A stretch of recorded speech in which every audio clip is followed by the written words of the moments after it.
Hi friends, welcome back to Nisha cooking channel. ಎಲ್ಲರೂ ಹೇಗಿದ್ದೀರಾ? ಚೆನ್ನಾಗಿದ್ದೀರಾ ಅಂದ್ಕೊತಿದ್ದೀನಿ.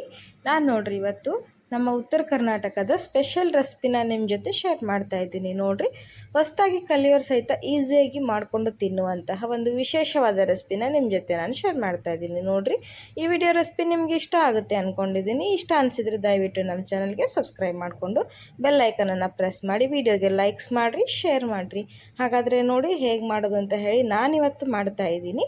ಉತ್ತರ ಕರ್ನಾಟಕದ ಸ್ಪೆಷಲ್ ಆದಂಥ ಬಿಳಿ ಹೋಳಿಗೆ ಮತ್ತು ಶಿಕರಣಿ ಮಾಡ್ತಾ ಇದ್ದೀನಿ, ಮಾವಿನ ಹಣ್ಣಿನ ಶಿಕರಣಿ. ನೋಡಿರಿ, ಸೀಸನ್ ಮುಗಿಯೋದ್ರೊಳಗೆ ಒಂದು ಸರಿ ಆದರೂ ನೀವು ಇದನ್ನು ಟ್ರೈ ಮಾಡಲೇಬೇಕು. ಅಷ್ಟು ಟೇಸ್ಟಿಯಾದಂತಹ ಬಿಳಿ ಹೋಳಿಗೆ ಮತ್ತು ಮಾವಿನ ಹಣ್ಣಿನ ಶಿಕರಣಿ ಹೇಗೆ ಮಾಡೋದು ಅಂತ ನೋಡ್ಕೊಂಬನ್ನಿ.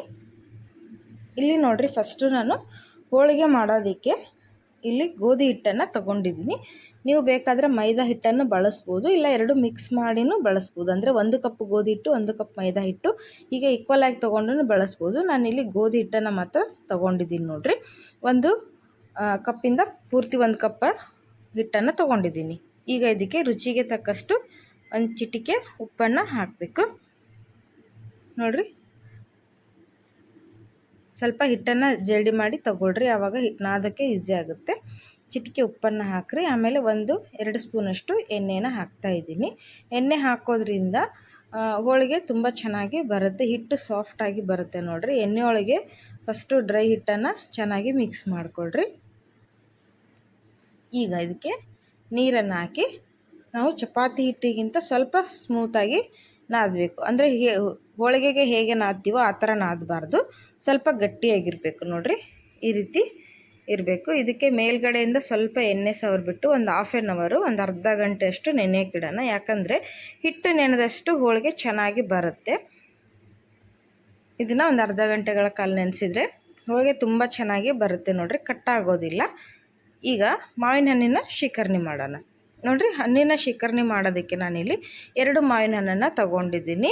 ಚೆನ್ನಾಗಿ ಮಾಗಿರುವಂಥ ಹಣ್ಣಾಗಿರಬೇಕು. ಮತ್ತು ಸ್ವಲ್ಪ ಬೆಲ್ಲದ ಪುಡಿ ತೊಗೊಂಡಿದ್ದೀನಿ. ನೋಡಿರಿ, ಬೆಲ್ಲನ ಜಜ್ಜಿಬಿಟ್ಟು ತೊಗೊಳ್ರಿ, ಆವಾಗ ಮೆಲ್ಟ್ ಆಗುತ್ತೆ, ಚೆನ್ನಾಗಿ ಕರಗುತ್ತೆ.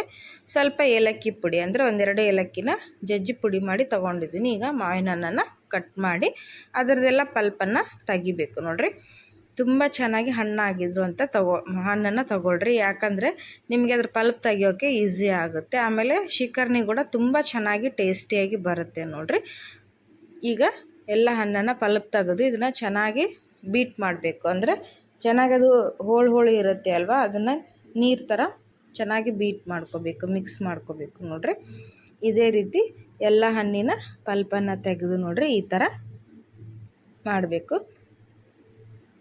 ಅದು ಪೀಸ್ ಸಿಗಬಾರ್ದು, ಆ ರೀತಿ ಚೆನ್ನಾಗಿ ಅದನ್ನು ಬೀಟ್ ಮಾಡಿಕೊಳ್ರಿ. ಈಗ ಇದಕ್ಕೆ ಜಜ್ಜಿದಂಥ ಬೆಲ್ಲವನ್ನು ಹಾಕ್ತಾಯಿದ್ದೀನಿ. ನೋಡಿರಿ, ಬೆಲ್ಲನ ಚೆನ್ನಾಗಿ ಜಜ್ಜಿಬಿಟ್ಟು ಹಾಕ್ರಿ, ಆವಾಗ ಬೇಗ ಕರಗುತ್ತೆ. ನಿಮಗೆ ಸಿಹಿಗೆ ಅನುಗುಣವಾಗಿ ನೀವು ಬೆಲ್ಲನ ಆ್ಯಡ್ ಮಾಡ್ಕೋಬೋದು. ಹಣ್ಣು ತುಂಬ ಸಿಹಿಯಾಗಿದ್ದರೆ ಸ್ವಲ್ಪ ಕಡಿಮೆ ಬೆಲ್ಲನ ಯೂಸ್ ಮಾಡಿರಿ, ಇಲ್ಲ ಸ್ವಲ್ಪ ಹುಳಿ ಅಂಶ ಇದೆ ಅಂದರೆ ಜಾಸ್ತಿ ಬೆಲ್ಲನ ಯೂಸ್ ಮಾಡ್ಬೋದು.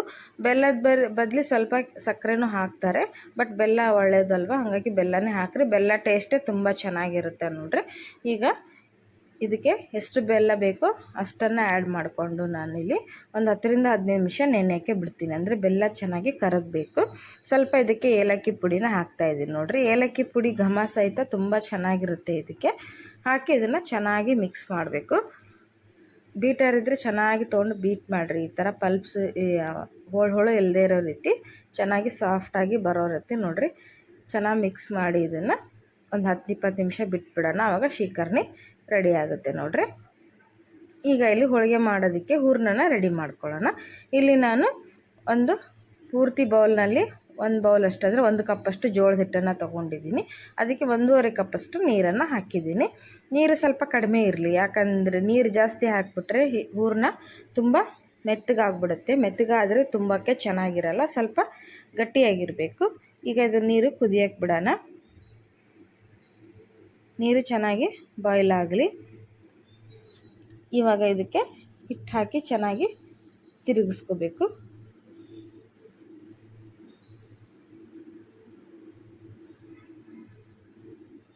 ನೋಡಿರಿ, ಈಗ ನೀರು ಚೆನ್ನಾಗಿ ಕುದೀತಾ ಇದೆ. ಇದಕ್ಕೆ ಹಿಟ್ಟನ್ನು ಹಾಕೋಣ. ಜೋಳದ ಹಿಟ್ಟನ್ನು ತೊಗೊಂಡಿದ್ದೀನಿ. ತುಂಬ ಚೆನ್ನಾಗಿರುತ್ತೆ ಇದು ಟೇಸ್ಟು ನೋಡಿರಿ. ಸ್ವಲ್ಪ ಫ್ಲೇಮನ್ನು ಕಡಿಮೆ ಇಟ್ಕೊಂಡು ಹಾಕಿ ನಿಧಾನಕ್ಕೆ ಈ ಥರ ತಿರುಗಿಸ್ಕೊಳ್ರಿ. ಅಂದರೆ ಗಂಟಿರಬಾರ್ದು, ಗಂಟಿಲ್ದಿರೋ ರೀತಿ ತಿರುಗಿಸ್ಬೇಕು. ಆವಾಗ ಹೂರಣ ತುಂಬ ಚೆನ್ನಾಗಿ ಬರುತ್ತೆ ನೋಡಿರಿ. ಇದಕ್ಕೆ ಒಂದು ಚಿಟಿಕೆ ಉಪ್ಪನ್ನು ಹಾಕ್ರಿ, ಆವಾಗ ಟೇಸ್ಟ್ ಇನ್ನೂ ಚೆನ್ನಾಗಿರುತ್ತೆ ನೋಡಿರಿ. ನೋಡಿ ಇವಾಗ ಗಟ್ಟಿ ಆಗ್ತಾ ಬಂದಿದೆ. ನಿಮಗೆ ತಿರುಗಿಸ್ಬೇಕಾದ್ರೆ ಹದ ಗೊತ್ತಾಗುತ್ತೆ. ಸ್ವಲ್ಪ ನೀರು ಇನ್ನೂ ನೀರು ಇತ್ತಂದರೆ ಇನ್ನೂ ಸ್ವಲ್ಪ ಹಿಟ್ಟು ಹಾಕಿ ಗಟ್ಟಿಯಾಗಿ ಮಾಡಿಕೊಳ್ರಿ. ನೋಡಿರಿ ಈ ಥರ ಈ ಹದಕ್ಕೆ ಇರಬೇಕು. ನಮಗೆ ಫಿಲ್ಲಿಂಗ್ ಮಾಡೋಕ್ಕೆ ಹದ ಆಗಿರಬೇಕು, ಅಂದರೆ ಹೋಳಿಗೆ ಹೂರಣ ತುಂಬಕ್ಕೆ ಹದ ಆಗಿರಬೇಕು. ಅಷ್ಟು ನೀವು ನೋಡಿಕೊಂಡು ಹಿಟ್ಟನ್ನು ಹಾಕಿ ಚೆನ್ನಾಗಿ ಇದನ್ನು ಮಿಕ್ಸ್ ಮಾಡಿಕೊಂಡು ಒಂದು 10 ನಿಮಿಷ ಮುಚ್ಚಿಡ್ರಿ. ನೋಡಿರಿ ಈ ಹದಕ್ಕೆ ಬರಬೇಕು. ಕರೆಕ್ಟಾಗಿ ಬಂದಿದೆ. ಇವಾಗ ಇದನ್ನು ತೆಳಗಿಳಿಸಿ ಸ್ವಲ್ಪ ಆರಕ್ಕೆ ಬಿಡೋಣ, ತಣ್ಣಗಾಗಲಿ ಇದು. ಆಮೇಲೆ ಸ್ವಲ್ಪ ಹಿಟ್ಟು ಹಚ್ಚಿ ನಾದ್ಕೊಂಡು ಚೆನ್ನಾಗಿ ಹೂರಣನ ರೆಡಿ ಮಾಡ್ಕೊಳ್ಳೋಣ. ಅದರಲ್ಲಿ ಏನಾದರೂ ಅಕಸ್ಮಾತ್ ಗಂಟಿದ್ರೆ ಹೋಗ್ಬಿಡುತ್ತೆ. ನೋಡಿರಿ ನಾನು ಪ್ಲೇಟಿಗೆ ಹಾಕಿ ಸ್ವಲ್ಪ ತಣ್ಣಗೆ ಮಾಡಿದ್ದೀನಿ. ಈ ಥರ ಉಗುರು ಬೆಚ್ಚಗಿರುವಾಗ ನೀವು ಕೈಗೆ ಸ್ವಲ್ಪ ಎಣ್ಣೆ ಹಚ್ಕೊಂಡ್ಬಿಟ್ಟು ಚೆನ್ನಾಗಿ ಇದನ್ನು ಬಿದ್ದುಕೊಳ್ರಿ ಹಿಟ್ಟನ್ನು.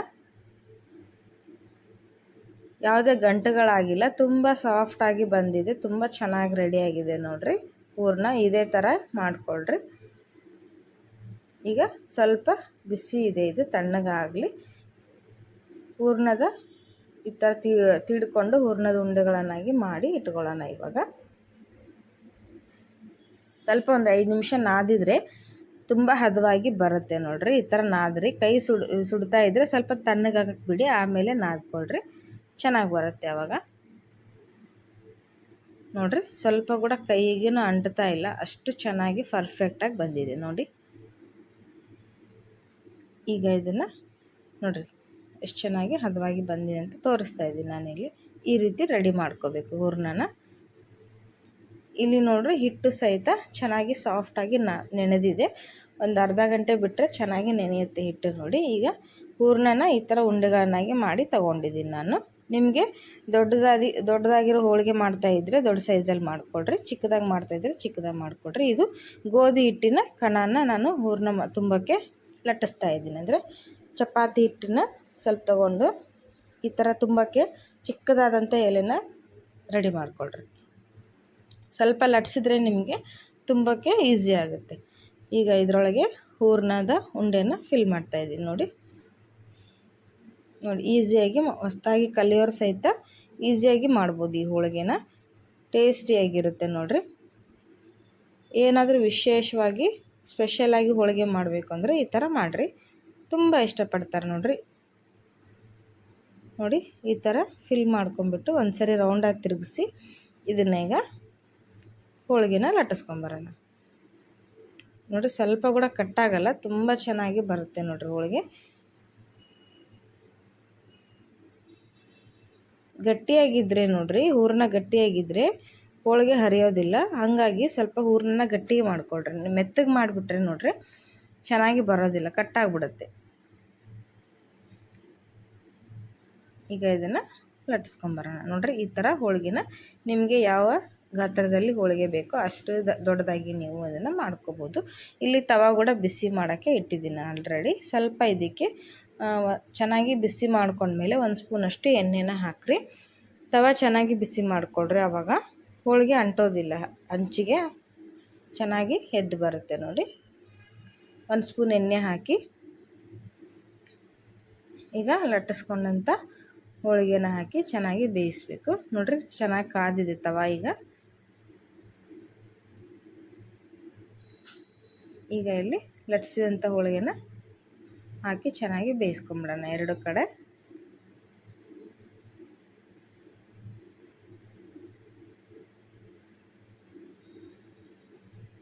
ನೋಡಿ ಇದೇ ರೀತಿ ನೀವು ಕೂಡ ಎಲ್ಲ ಹೋಳಿಗೆನೂ ರೆಡಿ ಮಾಡಿಕೊಳ್ರಿ. ಸ್ವಲ್ಪ ಎಡ್ಜಸ್ಗೆಲ್ಲ ಎಣ್ಣೆ ಹಾಕ್ರಿ. ನೀವು ವಿತೌಟ್ ಆಯಿಲ್ ಕೂಡ ಮಾಡ್ಬೋದು, ಎಣ್ಣೆ ಹಾಕದೇ ಇರದೇ ರೀತಿನೂ ಮಾಡ್ಬೋದು. ಎಣ್ಣೆ ಹಾಕಿ ಕೂಡ ಬೇಯಿಸ್ಕೋಬೋದು ನೋಡಿರಿ, ತುಂಬ ರುಚಿಯಾಗಿ ಬರುತ್ತೆ. ಮಕ್ಕಳಿಂದ ಹಿಡಿದು ದೊಡ್ಡವರವರೆಗೂ ಎಲ್ಲರೂ ಇಷ್ಟಪಟ್ಟು ತಿಂತಾರೆ ನೋಡಿರಿ. ಇದು ನಮ್ಮ ಉತ್ತರ ಕರ್ನಾಟಕದ ಹಳೆ ಅಡುಗೆ. ಮೊದಲೆಲ್ಲ ಶೀಕರಣೆ ಮಾಡಿದರೆ ಈ ಥರ ಬಿಳೆ ಹೋಳಿಗೆ ಇರಲೇಬೇಕು, ಅಷ್ಟು ಫೇಮಸ್ ಆದಂಥ ರೆಸಿಪಿ ಇದು ನೋಡಿ. ಹೇಗೆ ಬಲೂನ್ ಥರ ಉಬ್ಬಿ ಬರ್ತಾ ಇದೆ ಅಂಥೇಳಿ. ತುಂಬ ಚೆನ್ನಾಗಿ ಬರುತ್ತೆ ನೋಡಿರಿ ಇದು ಹೋಳಿಗೆ. ಎರಡು ಕಡೆ ಚೆನ್ನಾಗಿ ಬೇಯಿಸಬೇಕು. ಖಡಕ್ಕಾಗಿ ಬೇಯಿಸೋಕ್ಕೆ ಹೋಗ್ಬೇಡ್ರಿ, ಸ್ವಲ್ಪ ಸಾಫ್ಟಾಗಿ ಬೇಯಿಸ್ರಿ, ಆವಾಗ ತುಂಬ ಚೆನ್ನಾಗಿರುತ್ತೆ ನೋಡಿರಿ. ಒಳಗಡೆ ಫಿಲ್ಲಿಂಗ್ ಕೂಡ ಬೆಂದಿರುತ್ತೆ, ಜಾಸ್ತಿ ಹೊತ್ತು ಬೇಯಿಸ್ಬೇಕನ್ನೋ ಅವಶ್ಯಕತೆ ಇರೋದಿಲ್ಲ. ಈಗ ಅದು ನೋಡಿರಿ ಚೆನ್ನಾಗಿ ಬೆಂದಿದೆ. ತೆಗೆದು ಪ್ಲೇಟಿಗೆ ಹಾಕೋಣ. ಈಗ ನೆಕ್ಸ್ಟ್ ಇನ್ನೊಂದು ಹೋಳಿಗೆನ ನಾನಿಲ್ಲಿ ರೆಡಿ ಮಾಡಿ ತೋರಿಸ್ತಾ ಇದ್ದೀನಿ ನೋಡಿರಿ. ಮತ್ತು ಗೋಧಿ ಹಿಟ್ಟಿನ ಕಣನ ತೊಗೊಂಡಿದ್ದೀನಿ. ತೊಗೊಂಡು ಸ್ವಲ್ಪ ಲಟ್ಟಿಸ್ಕೊಳ್ರಿ ಈ ಥರ ನೋಡಿರಿ. ಹೋಳಿಗೆ ತುಂಬಕ್ಕೆ ಬರದೇ ಇರೋರು ಈ ಟಿಪ್ಸನ್ನು ಫಾಲೋ ಮಾಡ್ಬೋದು ನೋಡಿ. ಸ್ವಲ್ಪ ಲಟ್ಟಿಸ್ಕೊಂಬಿಟ್ರೆ ನಿಮಗೆ ಈಸಿಯಾಗಿ ತುಂಬಕ್ಕೆ ಬರುತ್ತೆ ನೋಡಿರಿ.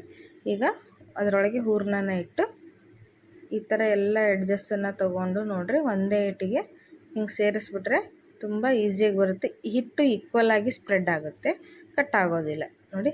ಕರೆಕ್ಟಾಗಿ ಬಂದಿದೆ. ಒಂದು ಸ್ವಲ್ಪ ತಿರುಗಿಸಿ ನೀವು ಇದನ್ನು ಪ್ರೆಸ್ ಮಾಡಿ ಚೆನ್ನಾಗಿ ಹೋಳಿಗೆ ರೀತಿ ಲಟ್ಟಿಸ್ಕೊಂಬಿಡ್ರಿ.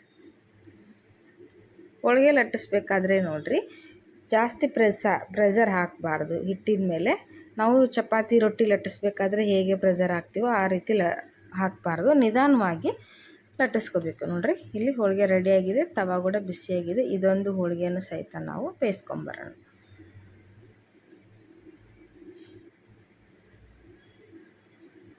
ಎಣ್ಣೆ ಹಾಕಿ 1 ಸ್ಪೂನಷ್ಟು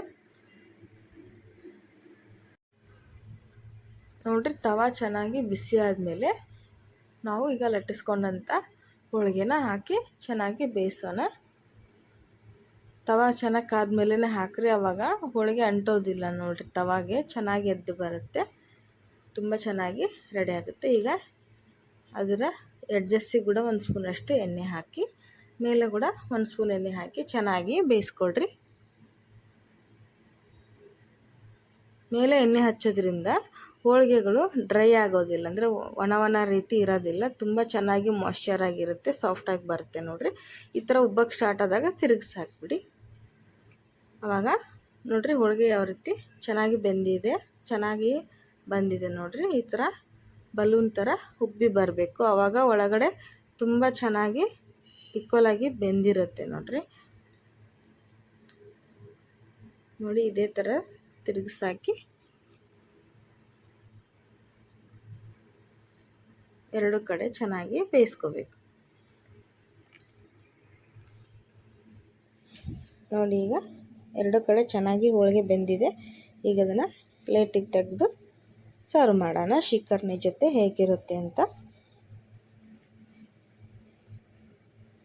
ನೋಡಿ. ಇದೇ ರೀತಿ ಎಲ್ಲ ಹೋಳಿಗೆಯನ್ನು ರೆಡಿ ಮಾಡಿಕೊಡ್ರಿ. ಇದನ್ನು ನೀವು ಚಟ್ನಿ ಪಲ್ಯ ಜೊತೆನೂ ಸಹಿತ ತಿನ್ಬೋದು. ಶಿಕರ್ನಿ ಜೊತೆ ಅಷ್ಟೇ ಅಂತಲ್ಲ, ನೀವು ಯಾವುದೇ ಪಲ್ಯಗಳಾಗಲಿ ಚಟ್ನಿಗಳಾಗಲಿ ಅದ್ರ ಜೊತೆನೂ ತಿನ್ಬೋದು ನೋಡಿರಿ. ಇವತ್ತು ನಾನು ಶಿಕರ್ನಿ ಜೊತೆ ಸರ್ವ್ ಮಾಡ್ತಾಯಿದ್ದೀನಿ ನೋಡಿರಿ. ಫ್ರೆಂಡ್ಸ್, ಈ ವಿಡಿಯೋ ರೆಸಿಪಿ ಇಷ್ಟ ಆಗಿದೆ ಅಂದ್ಕೊತೀನಿ. ಇಷ್ಟ ಅನಿಸಿದರೆ ನಮ್ಮ ಚಾನಲ್ಗೆ ಸಬ್ಸ್ಕ್ರೈಬ್ ಮಾಡಿಕೊಡ್ರಿ, ಬೆಲ್ ಐಕನನ್ನು ಪ್ರೆಸ್ ಮಾಡಿ, ವಿಡಿಯೋಗೆ ಲೈಕ್ಸ್ ಮಾಡಿರಿ, ಶೇರ್ ಮಾಡಿರಿ ನೋಡಿರಿ. ಹಾಗಾದರೆ ಹೇಗಿದೆ ಅಂತ ಹೇಳಿ. ಬಾಯ್.